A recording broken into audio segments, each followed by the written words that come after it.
नमस्कार साथीहरू, स्वागत छ तपाईलाई यस युट्युब च्यानल लर्न विथ पिएनकेमा। साथीहरू, अहिले हामी चाहिँ हेल्थ लोकसेवा तयारीमा छौँ र म दिन्न हुँ तपाईहरुकै लागि विभिन्न टपिकमा चाहिँ भिडियो लिएर आइरहन्छु। त्यस्तै आज पनि एउटा नयाँ टपिकमा भिडियो लिएर आएको छु। साथीहरू, हामी चाहिँ गण्डकी प्रदेश र बागमती प्रदेश दुवैको लागि एकैचोटि तयारी गरिरहेका छौँ, किनभने दुवैको परीक्षा चाहिँ 10 दिनको फरकमा मात्र रहेको छ यहाँ क्षेत्रफको। त्यसैले हामी दुवैको एकैचोटि प्र्याक्टिस गर्छु। एकैचोटि प्र्याक्टिस गर्नलाई दुवैको चाहिँ हामी सिलेबस कभर गर्न सक्छौँ। त्यस्तै आजको टपिक रहेको चाहिँ हाम्रो लेप्रोसी। साथीहरू, लेप्रोसी भनेको चाहिँ हामी नेपालीमा भन्नुपर्दा कुष्ठरोग भनेर चाहिँ हामी बुझ्छौँ सिम्पली।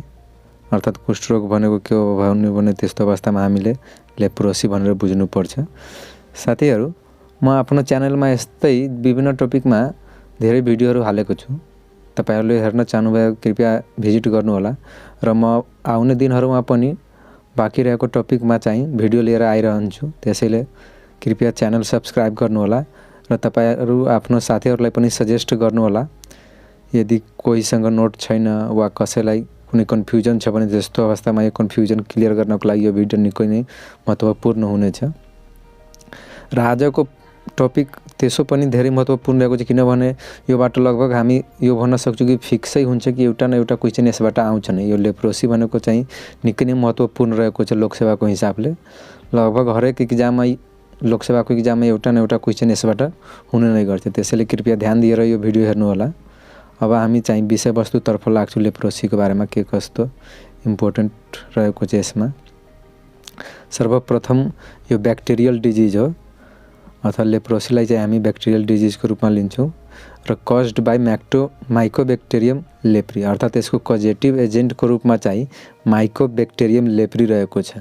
साथीहरू, यो एमसीक्यूमा सोध्न सक्छ, किनभने यो हाइली चान्स रहेको हुन्छ यो सोध्नको लागि कि which is the कजेटिभ agent of leprosy. त्यस्तो अवस्थामा हामी माइकोबैक्टेरियम लेप्री भनेर बुझ्नुपर्छ। या पछि पनि लेप्री आएको छ, त्यसैले लेप्रीबाट लेप्रोसी छुट्याउन हामीलाई सजिलो हुन्छ। त्यसैले यो लेप्री भन्ने वर्ड चाहिँ दिमागमा राख्नुहोला।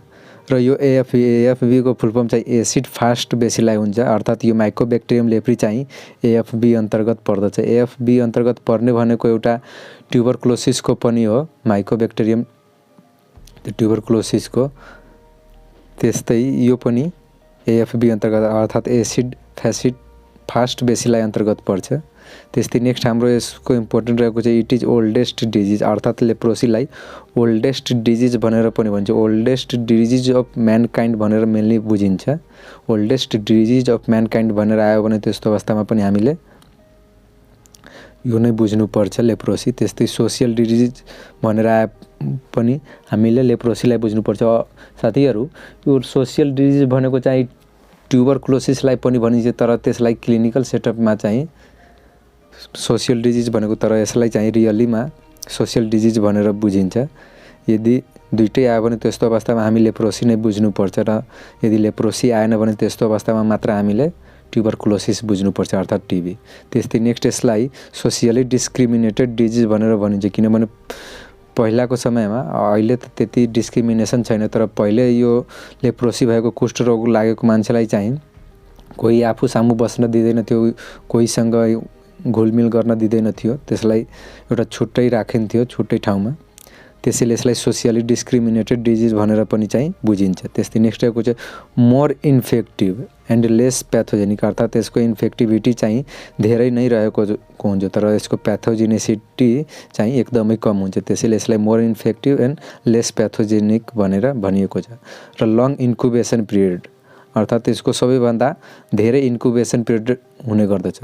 अरू जस्तो डिजिजहरूमा यसको साइलेन्ट सिम्पटम्सहरू चाहिँ छिट्टै देखा पर्दैन, लङ्गेस्ट इन्क्युबेसन पिरियड हुन्छ। साथीहरू, यसमा एमसीक्यू सोध्न सक्छ कि जो which of the following disease has the longest incubation period.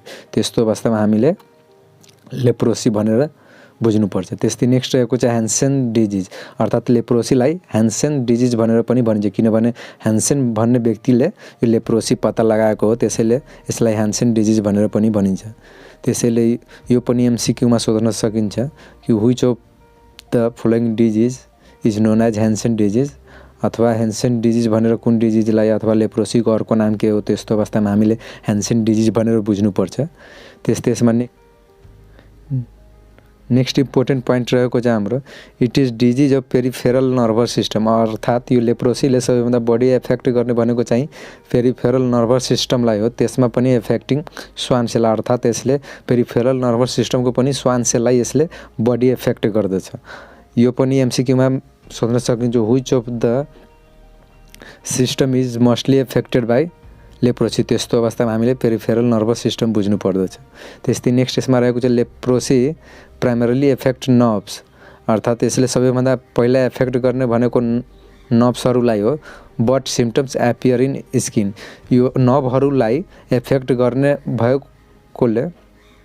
भए तापनि यसले चाहिँ साइन एन्ड सिम्पटम चाहिँ स्किनमा अर्थात् छालामा यसको साइन एन्ड सिम्पटम देखा पर्छ। एफेक्ट यसले नर्भ्सलाई गर्छ तर साइन एन्ड सिम्पटम देखा पर्ने भनेको चाहिँ स्किनमा हो।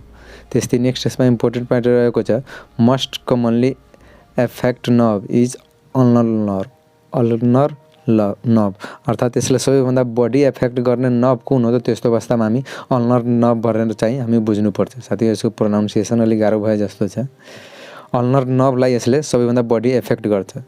Which of the flowing nerve is mostly affected by leprosy, त्यस्तो अवस्थामा हामीले अल्नर नर्भ भनेर चाहिँ हामी बुझ्नुपर्छ। त्यस्तै नेक्स्ट यसमा रहेको छ if only nerves are involve then it is called pure neurotic type, अर्थात् यदि नर्भ्सहरू मात्र इन्भल्भ भएको छ भने त्यस्तो अवस्थामा हामी त्यसलाई प्योर न्युरोटिक टाइप भनेर चाहिँ हामी बुझ्नुपर्छ। लेप्रोसी यदि मात्र नर्भ्समा इन्भल्भ छ, नर्भ्सलाई मात्र एफेक्ट गरेको छ भने त्यस्तो अवस्थालाई हामी प्योर न्युरोटिक टाइप भनेर चाहिँ हामी बुझ्नुपर्छ। त्यस्तै हाम्रो नेक्स्ट यसमा इम्पोर्टेन्ट पोइन्ट रहेको छ main source of infection are lepromatous and borderline leprosy cases, अर्थात् सोर्स अफ इन्फेक्सनको रूपमा चाहिँ यो लेप्रोमेटस र बोर्डर लाइन लेप्रोसी केसेसहरू मेन सोर्स रहेको छ इन्फेक्सनको लागि यो लेप्रोसीको केसमा। त्यस्तै नेक्स्ट यसमा इम्पोर्टेन्ट पोइन्ट रहेको छ case may be infective up to 90 days of dapsone treatment, अर्थात् ड्याप्सन ट्रिटमेन्ट सुरु गरेको 90 दिनसम्म पनि केस इन्फेक्टिभ हुन सकिन्छ, अर्थात् ड्याप्सन सुरुवात गरेको यसको ट्रिटमेन्टमा हामी ड्याप्सन युज गर्छौँ र ड्याप्सन सुरुवात गरेको 90 दिनसम्म पनि केस चाहिँ इन्फेक्टिभ हुन सक्छ ड्याप्सन ट्रिटमेन्टको केसमा। त्यस्तै 3 weeks अफ रिफाम्पिसिन ट्रिटमेन्ट र रिफाम्पिसिन ट्रिटमेन्ट युज गरेको 3 हप्तासम्म पनि यो इन्फेक्टिभ हुन सक्छ केस। त्यस्तै नेक्स्ट रहेको छ और 8 days of rifampicin local application, र यदि रिफाम्पिसिन हामी लोकल्ली एप्लाई गर्यो अर्थात् क्रिमहरू यसको लोसनहरू एप्लाई गर्यो भने त्यस्तो अवस्थामा यो 8 days इन्फेक्टिभ हुन सक्छ।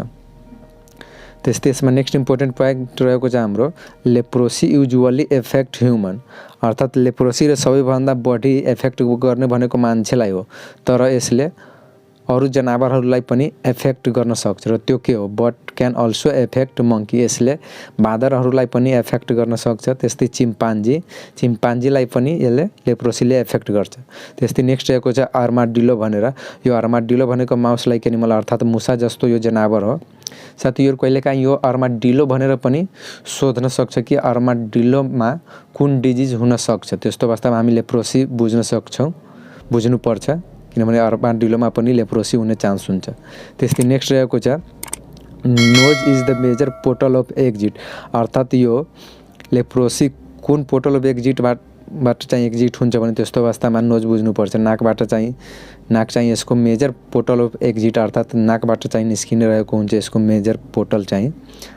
त्यस्तै नेक्स्ट रहेको चाहिँ इलिमिनेसन रेट, अर्थात् कस्तो अवस्थामा चाहिँ हामीले लेप्रोसीलाई इलिमिनेट भएको मान्न सकिन्छ त त्यस्तो अवस्थामा prevalence rate less than 1 per 10,000 population, अर्थात् 10,000 पपुलेसनमा यदि 1 भन्दा कम केस देखा पर्छ भने त्यस्तो अवस्थामा हामीले इलिमिनेट भएको हुनु। यहाँ प्रिभ्यालेन्स रेट भनेर ध्यान राख्नु होला साथीहरू, यो इन्सिडेन्स रेट होइन कि प्रिभ्यालेन्स रेट, अर्थात् न्यू एन्ड ओल्ड केस दुवैलाई मिलाएर यदि लेस देन 1 per 10,000 पपुलेसन छ भने त्यस्तो अवस्थालाई हामी इलिमिनेसन भनेर बुझ्नुपर्छ। यो लेप्रोसीको धेरै जसो डिजिजमा इन्सिडेन्स रेट भनेको हुन्छ तर यसमा प्रिभ्यालेन्स रेट लाग्छ किनभने यो लङ्गेस्ट इन्कुबेसन पिरियड भएको डिजिज हो। यसमा लङ्गेस्ट ट्रिटमेन्ट धेरै समयसम्म यसमा ट्रिटमेन्ट चल्ने भएकोले गर्दा यसलाई हामी प्रिभ्यालेन्स रेट लिनुपर्छ यसमा इलिमिनेसनको रूपमा। यो चाहिँ धेरै पटक सोधेको क्वेसन हो। यो यसपालिको गण्डकी प्रदेशको चाहिँ सीएमए तर्फमा पनि यो सोधेको रहेको थियो कि एलिमिनेसन अफ लेप्रोसी भन्नाले कति बुझिन्छ, त्यसैले यो निकै महत्त्वपूर्ण रहेको छ भिभिआई एकदम। त्यस्तै हाम्रो नेक्स्ट रहेको छ यसमा टाइप्स, अर्थात् यो लेप्रोसी के कति टाइप्समा डिभाइड गरिएको छ। यसलाई बेस्ड अन ट्रिटमेन्टको आधारमा 2 टाइप्समा डिभाइड गरिएको हो। साथीहरू यसलाई अझै धेरै टाइपमा डिभाइड गरिएको छ, जस्तै इन्डियन टाइप्स डिभिजनमा चाहिँ बेग्लै किसिमको डिभाइड गरिएको छ डिफ्रेन्ट टाइप्समा। तर हामीले बेस्ड अन ट्रिटमेन्टको आधारमा 2 प्रकारको लेप्रोसी मात्र पढ्छौँ, जसमा पहिलो रहेको छ पौसी ब्यासिलरी, जसलाई हामी सर्टकटमा पिभी भन्छौँ, जसलाई हामी कसरी छुट्याउन सकिन्छ त 1 to 5 स्किन लिजन, अर्थात् 1 देखि 5 वटा स्किन लिजनहरू छ र less than equal to 1 nerve involvement, एउटा भन्दा कम वा एउटा नर्भ मात्र इन्भल्भमेन्ट छ भने त्यस्तो अवस्थालाई हामी पौसी ब्यासिलरी भनेर भन्छौँ। र मल्टी ब्यासिलरी हुनको लागि मोर देन 5 एनेस्थेटिक लिजन, अर्थात् 5 वटा भन्दा बढी एनेस्थेटिक लिजन हुनुपर्छ र मोर देन 1 नर्भ इन्भल्भमेन्ट, एउटा भन्दा बढी नर्भ इन्भल्भमेन्ट भएको छ भने त्यस्तो अवस्थालाई हामी मल्टी ब्यासिलरी भनेर भन्छौँ। यो चाहिँ टाइप्स रहेको छ लेप्रोसीको। त्यस्तै यसमा नेक्स्ट रहेको छ हाम्रो मोड अफ ट्रान्समिसन, अर्थात् यो सर्ने कसरी हो त। मोस्ट कमन चाहिँ यसमा ड्रपलेट इन्फेक्सन रहेको छ, अर्थात् धेरै जसो सर्ने भनेको ड्रपलेट इन्फेक्सन हो। What is the most common mode of transmission of leprosy, त्यस्तो अवस्थामा हामी ड्रपलेट इन्फेक्सन बुझ्नुपर्छ। त्यस्तै डाइरेक्ट कन्ट्याक्ट, अर्थात् डाइरेक्ट सम्पर्कमा आएको अवस्थामा डाइरेक्ट बडी टु बडी कन्ट्याक्टमा पनि यो ट्रान्समिट हुन सक्छ। भेक्टर बर्न ट्रान्समिट अर्थात् अर्थोपोडहरूबाट पनि यो लेप्रोसी ट्रान्समिट हुन सक्छ। त्यस्तै ट्रान्समिसन थ्रो ब्रेस्ट मिल्क, यदि आमा इन्फेक्टेड छ भने त्यस्तो अवस्थामा ब्रेस्ट मिल्कद्वारा बच्चा पनि इन्फेक्टेड हुन सक्छ। त्यस्तै नेक्स्ट रहेको चाहिँ स्किन टु स्किन ट्रान्समिटर, अर्थात् स्किनसँग स्किन टच भयो भने यो डाइरेक्ट कन्ट्याक्ट जस्तै हो, स्किन टु स्किन टच भएको अवस्थामा पनि यो सर्न सक्छ। त्यस्तै नेक्स्ट रहेको छ ट्रान्सप्लासेन्टल, अर्थात् प्लासेन्टाबाट डेलिभरीको बेला यो प्लासेन्टाबाट पनि आमाबाट बच्चामा सर्न सक्छ। त्यस्तै नेक्स्ट रहेको छ ट्याटुइङ निडल, यदि एउटै निडल धेरैजनामा प्रयोग गर्यो भने त्यस्तो अवस्थामा पनि इन्फेक्टेड निडलको कारणले गर्दा यो लेप्रोसी ट्रान्समिट हुन सक्छ एक मान्छेबाट अर्कोमा। साथीहरू यो क्लिनिकल फिचर अर्थात् मोड अफ ट्रान्समिसन साथीहरू यो मोड अफ ट्रान्समिसन रहेको छ, अर्थात् यो कसरी सर्छ भनेर लेप्रोसी त्यो रहेको थियो हाम्रो। अब हामी अगाडि बढ्छौँ। अगाडि हाम्रो रहेको छ इन्कुबेसन पिरियड। इन्कुबेसन पिरियड भनेको हामी 2 देखि 5 वर्ष पनि बुझ्न सकिन्छ, तर कमनली भनेको हामीले 3 to 5 इयर्स भनेर बुझ्नुपर्छ। यदि इक्जाममा आयो भने इन्कुबेसन पिरियड त्यस्तो अवस्थामा हामीले 3 देखि 5 वर्ष भनेर बुझ्नुपर्छ। तर यसको incubation period years to 20 year, अर्थात् केही वर्षदेखि 20 वर्षसम्म यसको इन्कुबेसन पिरियड हुन सक्छ। त्यसैले यसलाई लङ्गेस्ट इन्कुबेसन पिरियड डिजिज भनेर पनि भनेको छ। यो पनि इम्पोर्टेन्ट रहेको छ कि यसलाई लङ्गेस्ट इन्कुबेसन पिरियड डिजिज किन भनिन्छ, किनभने यसको इन्कुबेसन पिरियड अरू डिजिजको तुलनामा धेरै नै बढी हुन्छ, त्यसैले यसलाई लङ्गेस्ट इन्कुबेसन पिरियड भनेर भनेको छ। त्यस्तै यसमा नेक्स्ट रहेको छ हाम्रो क्लिनिकल फिचर, अर्थात् यस्तो अवस्थामा लेप्रोसीको केसमा के कस्तो चाहिँ साइन एन्ड सिम्पटम देखिन्छ त। सबैभन्दा पहिले रहेको छ कार्डिनल फिचर। कार्डिनल फिचर यसको के हो? सबैभन्दा पहिला देखा पर्ने फर्स्ट भनेको रेडिस म्याक्युलर लिजन, अर्थात् सबैभन्दा पहिला देखा पर्ने सिम्पटम भनेको रेडिस म्याक्युलर लिजन हो, जसलाई हामी हाइपोपिगमेन्टेड लिजन भनेर भन्छौँ। हाइपोपिगमेन्टेड भनेको हाम्रो बडीको कलरभन्दा यदि बडी लाइटेड, अर्थात् हाम्रो बडी यदि ब्ल्याक छ त्यस्तो अवस्थामा यदि व्हाइट स्पट देखियो भने त्यसलाई हामी हाइपोपिगमेन्टेड लिजन भन्छौँ, अर्थात् यसमा मेलानिनको सेक्रेसन लो हुन्छ, त्यो अवस्थालाई हामी हाइपोपिगमेन्टेड लिजन भनेर भन्छौँ। र यसमा सबैभन्दा पहिला देखिने भनेको नै रेडिस म्याकुलर लिजन अथवा हाइपोपिगमेन्टेड लिजन भनेर यो पनि सोध्न सकिन्छ फर्स्ट सिम्पटम अफ लेप्रोसी भनेर। त्यस्तो अवस्थामा हामीले रेडिस म्याकुलर लिजन वा हाइपोपिगमेन्टेड लिजन भनेर बुझ्नुपर्छ। त्यस्तै यसको मेन सिम्पटम्स रहेको छ पार्शियल और टोटल लस अफ सेन्सेसन, जसलाई हामी एनेस्थेटिक लिजन भनेर भन्छौँ। अर्थात् जुन हाइपोपिगमेन्टेड लिजन छ त्यो चाहिँ एनेस्थेटिक बिहेभियर सो गर्छ। अर्थात् हामीले टच गर्यो भने त्यस्तो अवस्थामा पेसेन्टलाई फिलै हुँदैन, किनभने त्यहाँ लस अफ सेन्सेसन भएको हुन्छ। पार्शियल हल्का वा टोटली लस भएको हुन्छ, हल्का उसलाई महसुस हुन सक्छ वा पुरै पनि एकदम अलिकता पनि हुन सक्दैन। त्यस्तो अवस्थालाई हामी पार्शियल और टोटल लस अफ सेन्सेसन अथवा एनेस्थेटिक लिजन भनेर बुझ्छौँ। त्यस्तो अवस्थामा हामीले कन्फर्म भन्न सक्छौँ कि यो लेप्रोसी नै हो र यो यसको मेन सिम्पटम रहेको छ, मेन क्लिनिकल फिचर रहेको छ लेप्रोसीको केसमा। त्यस्तै नेक्स्ट रहेको छ थिकेनिङ अफ नर्भ, अर्थात् नर्भ्सहरू चाहिँ थिक हुन थाल्छ, मोटो हुन थाल्छ नर्भ्सहरू। त्यस्तै नेक्स्ट रहेको छ एएफबी पोजिटिभ। हामी अघि पनि कुरा गऱ्यौँ कि यो एएफबी हो अर्थात् एसिड फास्ट बेसिलाई हो, त्यसले एएफबी पोजिटिभ आउने यसमा स्वाभाविक हो। एएफबी पोजिटिभ आयो भने पनि हामी यो लेप्रोसी भनेर कन्फर्म गर्छौँ। त्यस्तै नेक्स्ट रहेको छ हाम्रो अदर फिचर, कार्डिनल फिचर बाहेक अरू के फिचरहरू देखा पर्छ त्यस्तो अवस्थामा। थिकेनिङ अफ इयर पिना, अर्थात् कानको बाहिरी भाग जसलाई हामी पिना भन्छौँ, यो पनि थिकेनिङ अर्थात् यो पनि मोटो हुँदै जान्छ, अलि भारी लाग्न थाल्छ, हामीलाई गह्रौ लाग्न थाल्छ त्यस्तो अवस्था। त्यस्तै नेक्स्ट रहेको थिकेनिङ अफ फेसियल स्किन, अर्थात् हाम्रो अनुहारको छालाहरू पनि बाक्लो हुन थाल्छ। नर्मली हाम्रो अनुहारको छाला एकदम सफ्ट र एकदम पातलो हुन्छ, चिप्लो हुन्छ, तर यस्तो अवस्थामा लेप्रोसी भएको केसमा चाहिँ हाम्रो फेसियल स्किनहरू टाइट हुन थाल्छ, थिकेनिङ हुन थाल्छ। त्यस्तै डिप्रेस्ड नाजल सेप्टम, अर्थात् नाजल सेप्टम नाकको बिचको भाग चाहिँ डिप्रेस्ड हुन्छ, डिप्रेस्ड हुन थाल्छ यसमा। त्यस्तै नोडुल फर्मेसन, अर्थात् नोडुलहरू बन्न थाल्छ, जसलाई हामी साइन अफ एडभान्स लेप्रोसी भनेर भन्छौँ। यदि नोडुलहरू बन्न थाल्यो भने त्यो चाहिँ एडभान्स लेप्रोसीको साइन हो। यो पनि एमसीक्यूमा सोध्न सकिन्छ, which of the following is the sign of advance leprosy. त्यस्तो अवस्थामा हामी नोडुल फर्मेसन भनेर बुझ्नुपर्छ।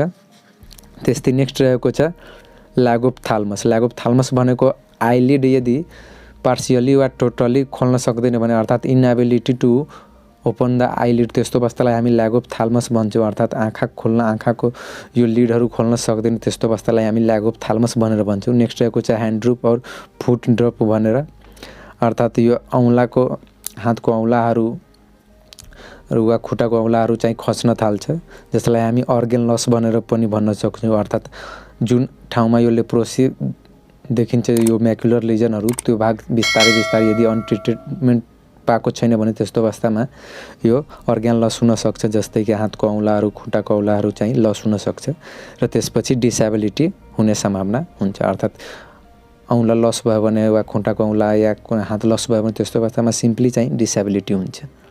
त्यस्तै नेक्स्ट हाम्रो रहेको छ यसमा डायग्नोसिस, अर्थात् यसलाई कसरी हामी पत्ता लाग्न सक्छौँ कि यो वास्तवमा लेप्रोसी नै हो, कसरी हामी डायग्नोस गर्ने। त सबैभन्दा पहिला clinical diagnosis is the best, अर्थात् क्लिनिकल सेटअपमा गर्ने डायग्नोसिस नै सबैभन्दा बेस्ट रहेको छ, जसमा हामी लाइट टच टेस्ट और कटन टेस्ट गर्छौँ, जसमा कि एउटा कटन स्वाब लिन्छौँ र लिजनमा हामी बिस्तारै टच गर्छौँ, ताकि पेसेन्टले फिल गर्न सकोस् कि उसले फिल गर्न सकिरहेको छ कि छैन। यदि गर्न सकेन भने त्यस्तो अवस्थामा हामी बुझ्छौँ कि यो म्याकुलर लिजन हो, एनेस्थेटिक लिजन हो र यो कन्फर्म लेप्रोसी हो। त्यसलाई जसलाई हामी लाइट टच टेस्ट वा कटन टेस्ट भनेर बुझ्छौँ। यो एमसीक्यूमा सोध्न सकिन्छ कि लाइट टच टेस्ट वा कटन टेस्ट केसँग सम्बन्धित छ, त्यस्तो अवस्थामा हामी बुझ्नुपर्छ डायग्नोसिस अफ लेप्रोसीसँग सम्बन्धित छ। त्यस्तै नेक्स्ट रहेको छ more than 5 anaesthetic lesion and more than 1 nerve involvement. यदि यस्तो छ भने त्यसलाई हामी मल्टिबेसिलरी अर्थात् एमबी भनेर बुझ्छौँ र 1 देखि 5 वटा स्किन लिजन र less than equal to 1 nerve involvement छ भने त्यस्तोलाई हामी पौसीबेसिलरी भनेर कन्फर्म गर्छौँ। त्यस्तै नेक्स्ट रहेको छ भोलुन्टरी मसल टेस्ट, जसलाई हामी भिएमटी भन्छौँ। भिएमटीमा गर्ने भनेको के हो भने हामी पेसेन्टलाई चाहिँ आफ्नो हात समाएर र बेसरी तान्नलाई भन्छौँ। यदि ऊ आफ्नो पुरै बल लगाइरहेछ तर पनि तान्न सकिरहेको छैन भने त्यस्तो अवस्थामा हामी बुझ्छौँ कि ऊलाई लेप्रोसी भएको छ भने, किनभने उसको इम्युन सिस्टम कमजोर हुन थाल्छ, उसको बडीले त्यति फोर्सफुल्ली तान्न सक्दैन, जसलाई हामी भोलुन्टरी मसल टेस्ट भनेर भन्छौँ। त्यस्तै नेक्स्ट यसमा रहेको छ अर्को टेस्ट हामी के गर्न सकिन्छ त डायग्नोसिसमा एएफबी स्टेनिङ। हामी अघि पनि कुरा गरेको एएफबी, यसको रहेको छ माइकोबेक्टेरियम वरिपरि चाहिँ एएफबी एसिड फास्ट बेसिल आइरहेको हुन्छ। त्यसैले यसमा हामी एएफबी स्टेनिङ गर्यो भने माइक्रो अर्गानिजम देखिन्छ लेप्रोसीको, जसमा हामी slit and scrap method use गर्छौँ। स्लिट एन्ड स्क्रैप भनेको एउटा स्लाइड लिन्छौँ र म्याकुलर लिजनलाई चाहिँ कोतार्छौँ।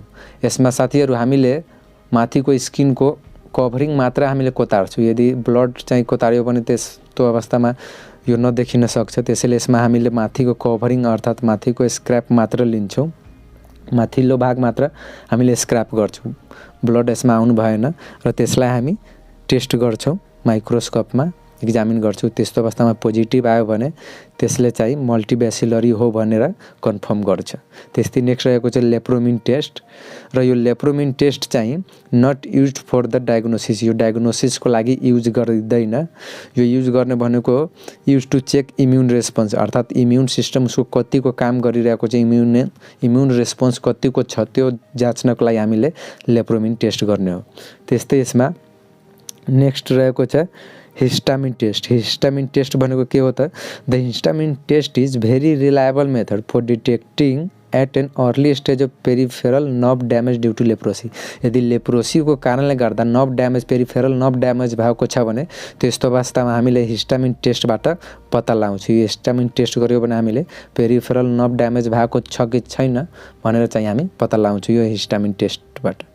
त्यस्तै नेक्स्ट यसमा रहेको चाहिँ हाम्रो ट्रिटमेन्ट। यसमा ट्रिटमेन्ट के कस्तो गर्न सकिन्छ अर्थात् यो लेप्रोसी भयो भने, किनभने यो सोसियली डिस्क्रिमिनेटेड डिजिज हो, यो धेरै नै यसमा एफेक्टेड हुन्छ, किनभने यसमा अर्गन लस हुने, डिसेबिलिटी हुने चान्स हुन्छ। त्यसैले हामीले यसको ट्रिटमेन्टमा ध्यान दिनुपर्छ। MDT is used nowadays. MB treatment is used for both PV and MB case अर्थात् MDT भनेको मल्टी ड्रग थेरापी हो। MDT केसँग सम्बन्धित छ भने त्यस्तो अवस्थामा हामीले लेप्रोसी बुझ्नुपर्छ। यो पनि MCQ मा सोधेको क्वेसन हो र अहिलेको समयमा चाहिँ यो MB अर्थात् मल्टिबेसिलरी ट्रिटमेन्ट चाहिँ दुवैको केसमा युज गरिन्छ। अर्थात् मल्टिबेसिलरीमा युज हुने ट्रिटमेन्ट प्रोटोकल चाहिँ पौसीबेसिलरी र मल्टिबेसिलरी दुवैमा युज हुन्छ। पहिला चाहिँ फरक थियो तर अहिले आएर चाहिँ यो दुवैको ट्रिटमेन्ट चाहिँ सेमै रहेको छ र त्यो ट्रिटमेन्ट के हो त्यो अहिले हामी हेर्छौँ। यसमा युज गर्ने भनेको MB treatment duration is 12 month अर्थात् मल्टिबेसिलरीको केसमा चाहिँ हामीले 12 मन्थसम्म 12 मन्थसम्म चाहिँ ट्रिटमेन्ट गर्छौँ। तर पुरानो सिस्टम अनुसार हामीले 18 महिनासम्म हामीले ट्रिटमेन्ट गर्ने भनेको 12 महिनासम्म हो। तर यदि 12 महिनासम्म रेगुलरली युज नगरेको खण्डमा, औषधि नयुज गरेको खण्डमा हामी 18 महिनासम्म पनि युज गर्न सकिन्छ। त्यस्तै पौसीबेसिलरको केसमा हामीले 6 महिनासम्म ट्रिट गर्ने हो। यदि समयमा औषधि लिएको छ भने त्यस्तो अवस्थामा हामी 9 महिनासम्म पनि यसलाई भन्छ कि ट्रिट गर्न सकिन्छ पौसीबेसिलरको केसमा। त्यस्तै नेक्स्ट यसमा औषधि युज हुनु भनेको ड्याप्सन हो। ड्याप्सन चाहिँ 100 mg युज हुन्छ मेनली। एन्ड क्लोफाजिमिन चाहिँ 50 mg मेनली युज हुने हो र यो युज डेली अर्थात् यो डेली हामीले ड्याप्सन र क्लोफाजिमिन चाहिँ डेली युज गर्नुपर्छ र रिफाम्पिसिन चाहिँ 600 mg यसको डोज रहेको छ र यो मन्थली युज गरिन्छ रिफाम्पिसिन। साथीहरू यो चाहिँ निकै महत्त्वपूर्ण रहेको छ कि ड्याप्सन एन्ड क्लोफाजिमिन चाहिँ के को ट्रिटमेन्टमा युज गरिन्छ। यो धेरैचोटि सोधेको क्वेसन हो। त्यस्तो अवस्थामा हामीले ड्याप्सन आउने बित्तिकै हामीले बुझ्नुपर्छ कि यो लेप्रोसीको औषधि हो भनेर। त्यस्तै नेक्स्ट यसमा ट्रिटमेन्टमा रहेको छ MBRFT। MBRFT भनेको मल्टिबेसिलरी